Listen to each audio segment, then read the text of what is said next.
ఓం వసుదేవసుతం దేవం కంసచాణూరమర్దనం దేవకీ పరమానందం కృష్ణం వందే జగద్గురుం. శ్రీకృష్ణం వందే జగద్గురుం. శ్రీ రాధాకృష్ణాభ్యాం నమ. అర్జునం వందే జగదేకవీరం. మన గురుదేవులైనటువంటి గోపాలరెడ్డి గారు, అలాగే వేణు గారు, మరి మీకు వారు అందరూ కూడా పొదరిల్లు, గుడిగంటలు, అలాగే ప్రస్తుతం తీస్తున్నటువంటి మళ్ళీ సీరియల్లో మీకు అందరికీ కూడా సుపరిచితులే.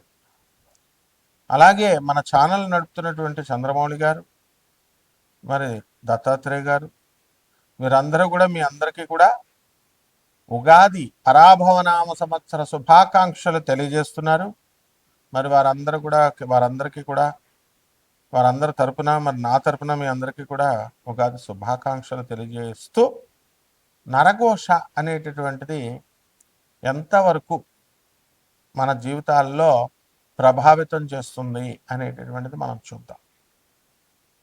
ఒక ఫిజిక్స్లో మరి ఒక ప్రొఫెసర్గా మనం నరఘోషలు, ఈ యొక్క నరదిష్టులు, చేతబళ్ళు అనేటటువంటి వాటిని మనం ప్రోత్సహించాం. అయినప్పటికీ కూడా ఆధ్యాత్మికంగా, అలాగే పురాణాల్లో, మరి రామాయణంలో ముఖ్యంగా వీటి యొక్క ప్రస్తావన ఉంది. మైరావణుడు, ఈ యొక్క రావణాసురుడి యొక్క సోదరుడు, రామలక్ష్మణులు ఇద్దరిని తీసుకుపోయి పాతాళ లోకంలో చిన్న బొమ్మలుగా చేసి మరి వాళ్ళని బంధించి వాళ్ళిద్దరినీ కూడా పాతాళ లోకంలో నిర్బంధిస్తాడు. తర్వాత ఆంజనేయ స్వామి వారు వెళ్ళి మైరావణుని వధించి తన కొడుకైనటువంటి మకరధ్వజుడి సహాయంతో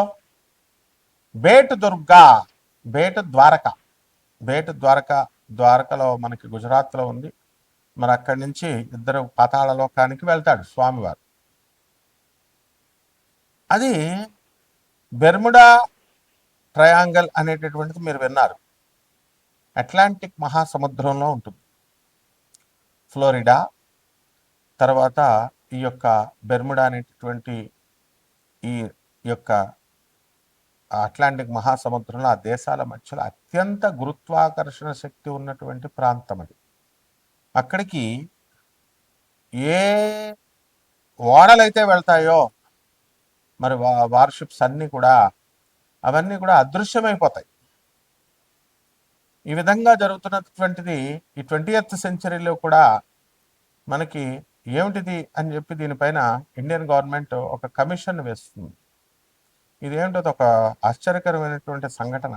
వెళ్ళిన షిప్పులు మాయమైపోతున్నాయి. అసలు దాని గురించి మళ్ళీ పరిశోధన చేయడానికి వెళ్ళిన షిప్ కూడా తిరిగి రాలేదు. వాట్ ఈస్ దిస్ అని చెప్పినప్పుడు ఆ ప్రాంతం మీద జరిగినటువంటి రీసెర్చ్లో ఏం తెలిసిందంటే అక్కడ గురుత్వాకర్షణ శక్తి చాలా అధికంగా ఉంటుంది. అక్కడ మ్యాగ్నెటిక్ నార్త్ పోల్ను చూపించదు కంపాస్, ఒరిజినల్ నార్త్ పోల్ను చూపిస్తుంది. వేవ్స్ కూడా ఎలా ఉంటాయంటే భయంకరంగా ఉంటాయి.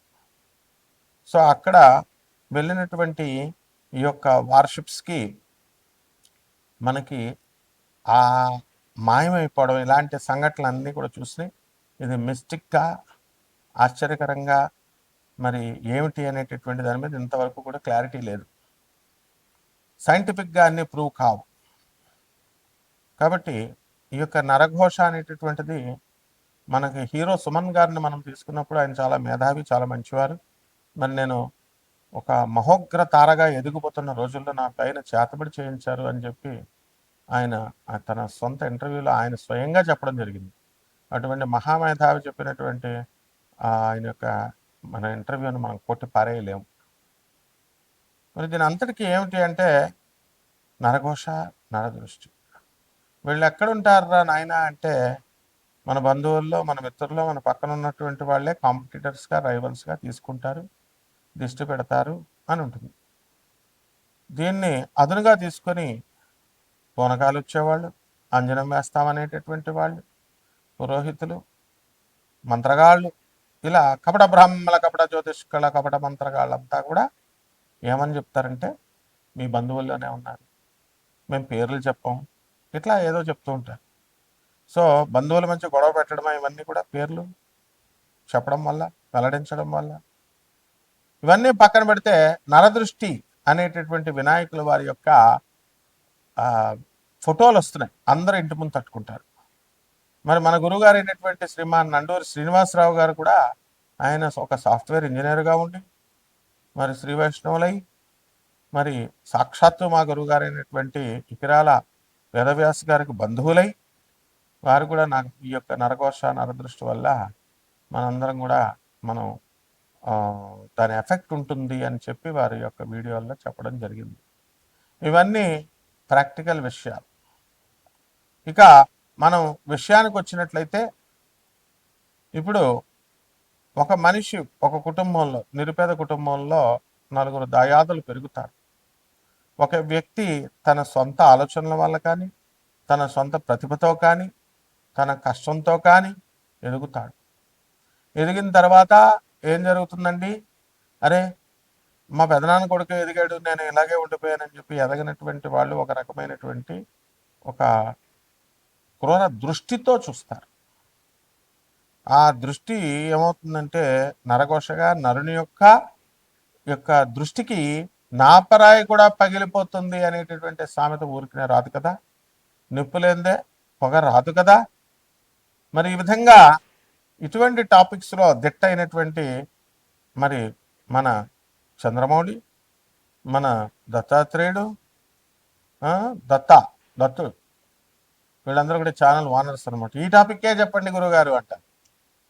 కాబట్టి మేము సైన్స్ ప్రొఫెసర్లను అయినా మరి ఆధ్యాత్మికవేత్తలమైనా ఎటువంటి ఎంకరేజ్ చేయకూడదైనా అన్నా సరే కూడా ఇవి ఉన్నాయి కాబట్టి చెప్పండి గురుగారు, మిగతా పంతుల గారు చెప్తున్నారు అని చెప్తారు, సహజమే. మీకు ఒక ఉదాహరణ చెప్తాం. కలకత్తా నుంచి కోనార్క్ ఎక్స్ప్రెస్సో లేకపోతే భువనేశ్వర్ నుంచి వస్తూ ఉంటాయి. మేము అస్తమానం కలకత్తా మా గురుదేవులైనటువంటి ప్రభాత్ రంజన్ సర్కార్ గారి యొక్క హెడ్ క్వార్టర్స్ ఆనంద్ మార్గ్ ఆశ్రమం ఇంటర్నేషనల్ కోఆర్డినేటర్ నేను, అలాగే రిప్రజెంటేటివ్ గురువుని నేను. మరి వస్తున్నప్పుడు మా గురుగారి దగ్గర పసి వయసు నుంచి మేము పెరిగాం. అక్కడి నుంచి వస్తున్నప్పుడు ఒక సంఘటన నేను అబ్జర్వ్ చేశాను. కలకత్తా నుంచి హైదరాబాద్ రావడానికి 36 గంటలు పడుతుంది. తులారాశి, ఈ తులారాశి వారికి అందరికీ కూడా మనకి షష్టమ స్థితిగతుడైనటువంటి శని మరి శత్రువులపై విజయం ఇవన్నీ కూడా చేస్తారు. అయితే మనకి శత్రువులు ఎందుకు వస్తారండి?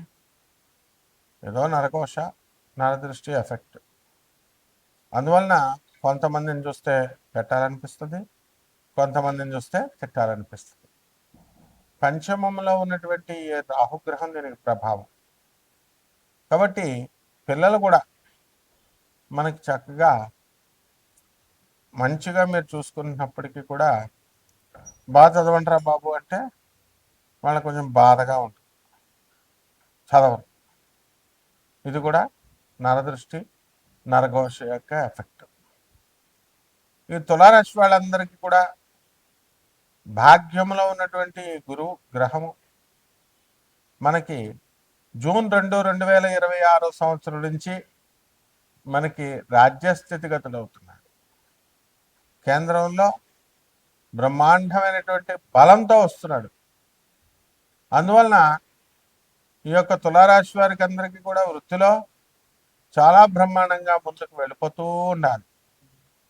అటువంటి వారు కాన్సన్ట్రేషన్ అనేటటువంటిది తక్కువగా ఉంటుంది. దీనికి కారణం ఏమిటండి అంటే నరదృష్టి నరఘోష. పనులు మనం ఎంత ఇదిగా చేస్తున్నప్పటికీ కూడా మనకి గుర్తింపు అనేటటువంటిది తక్కువగా వస్తుంది. ఒక టీం వర్క్ మనం చేస్తూ ఉంటాం, అయినప్పటికీ కూడా ఆ టీముకి పేరు రాకుండా వేరే టీముకి పేరు రావడం, ఇవన్నీ కూడా నరదృష్టి యొక్క మరి లక్షణాలు. కాబట్టి వీళ్ళకి ఏంటంటే బాబు, వీళ్ళకి అంత దగ్గర చాలా బాగున్నాయి, డబ్బులు బాగున్నాయి, మంచి మంచి బ్లాక్ డ్రెస్లు వేసుకొస్తున్నారు, నాగార్జునలాగా ఉన్నారు, తెల్లగా బుర్రగా ఎర్రగా మురిపాలు ముల్లోళ్ళ ఉన్నారు అనుకుంటా ఉంటారు.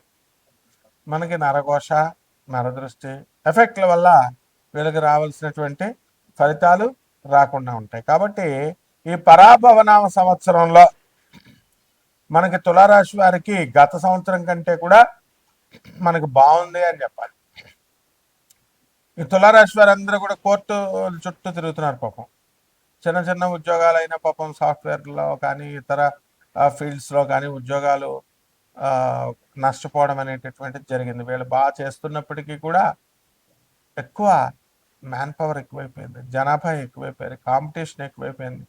దీనివల్ల మనకే ఎందుకు ఎఫెక్ట్ పడాలి అంటే నరఘోష నరదృష్టి యొక్క ఎఫెక్ట్లు అనమాట. మనం కోర్టుల చుట్టూ తిరుగుతూ ఉంటాం. దీనికి కారణం ఏంటంటే పాపం మనం తప్పు చేయకపోయినప్పటికీ కూడా మనకి ఏమిట్రా అంటే మన తల్లిదండ్రులు చేసినటువంటివి, వాళ్ళ తెలివి తక్కువ పనుల వల్ల మన ఆస్తులన్నీ కూడా వేరే కపటగాళ్ళ చేతుల్లో ఇరుక్కుపోవడము, మనం కోర్టుల చుట్టూ వాటిని పడ్డము, లాయర్లు మేపడము, ఇలా జరుగుతూ ఉంటాయి. ముఖ్యంగా ఈ సినీ రంగం, మీడియా రంగాల్లో ఉన్నటువంటి వాళ్ళకి ఈ యొక్క నరఘోష గ్లామర్ ఫీల్డ్ కదా, గ్లామర్ ఫీల్డ్. అందువల్ల వీళ్ళకి ఏంటంటే టీవీ వాళ్ళు, సినిమా వాళ్ళు పార్టీలు బాగా చేసుకుంటారు, డబ్బులు బాగా వస్తూ ఉంటాయి. నిత్య పెళ్ళి, నిత్య కళ్యాణం, పచ్చ తోరణం, ఆ విధంగా వీళ్ళందరూ ఉంటారనుకుంటారు. కానీ పాపం వాళ్ళకు ఉండే సమస్యలు వాళ్ళకు ఉంటాయి. ఇదంతా కూడా నరఘోష నరదృష్టి ఎఫెక్ట్లు. కాబట్టి మనకి తులారాశి వారు అందరూ కూడా విద్యార్థులను తీసుకున్నప్పుడు భాగ్యంలో ఉన్నటువంటి గురుడు బ్రహ్మాండంగా చదువుతారు. మరి కేంద్రంలోకి వచ్చిన తర్వాత చక్కగా చదువుల్లో రాణిస్తారు. మన వృత్తుల్లో కూడా మంచి బ్రహ్మాండంగా ముందుకెళ్తారు. ఇంకా చాలా ముందుకెళ్లాల్సినటువంటి వాళ్ళు కాస్త ఈ నరఘోష ఎఫెక్ట్ల వల్ల మనకి తగ్గిపోతూ ఉంటుంది అన్నమాట.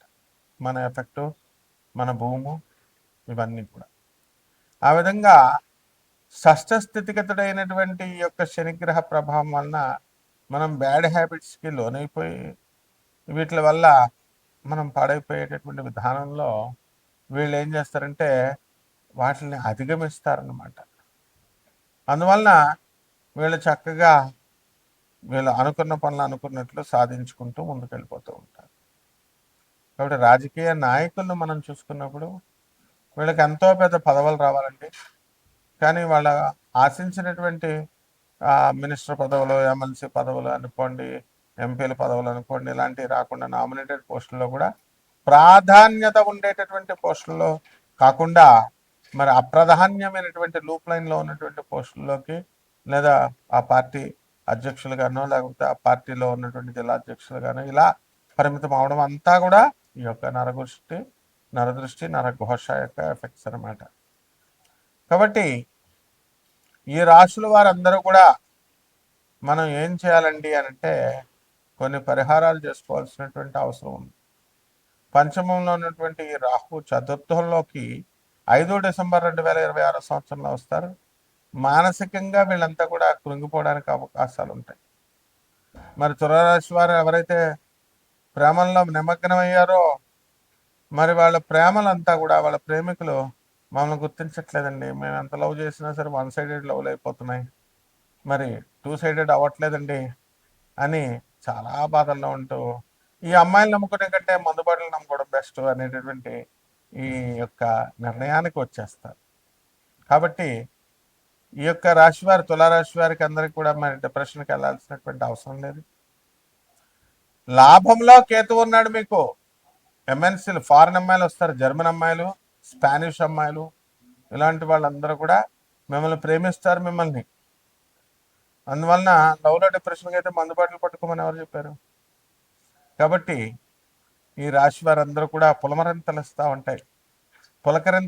ఉంటాయి, కొత్త కొత్త ప్రేమికులు వస్తూ పాత ప్రేమికులు పోతూ ఉంటాయి. అనేక రకాలుగా మనకి లాభాలే తప్ప నష్టాలు ఉండవు. కానీ ఇవన్నీ కూడా కంట్రోల్ చేస్తూ, రెగ్యులేట్ చేస్తూ ఈ నరఘోష అనేటటువంటి ఒక వ్యవస్థ మీ మీద పనిచేస్తూ ఉంటుంది అనమాట. కాబట్టి పరిహారాలు కొన్ని చేసుకోవాలి. సింపుల్ పరిహారాలే కదా, డబ్బులు లేని పరిహారాలు.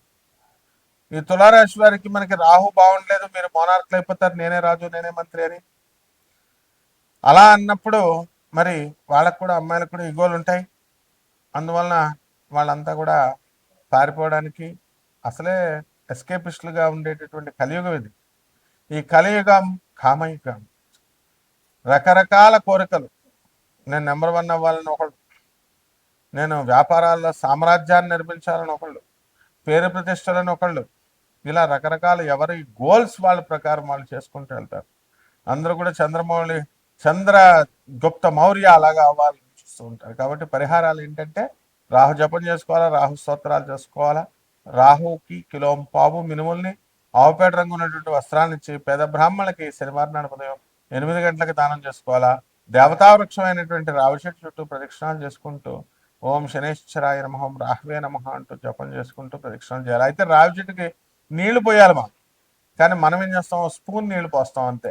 నీళ్లు పోయమన్నాడుగా సిద్ధాంత్ గారు, స్పూన్ పోస్తే చాలు అన్నట్టు స్పూన్ పోస్తారు. రావి చెంబుల్లో నార్త్ ఇండియన్ అమ్మాయిలు చూడండి, వాళ్ళంతా ముసుగులు వేసుకుని వచ్చి చిన్న చెంబులు తీసుకుని ఓం నమ శివాయ అంటే రావి చెట్టుకు వేసుకుంటారు. ఈ రావి చెట్టు ఏంటండి అంటే లింగ రూపం, అది పరమేశ్వరుని యొక్క స్వరూపం. కాబట్టి పుష్కలంగా 2-3 బకెట్లు నీళ్లు పోసి ప్రదక్షిణాలు చేసుకోండి, బ్రహ్మాండంగా ఉంటుంది. శుభమస్తు.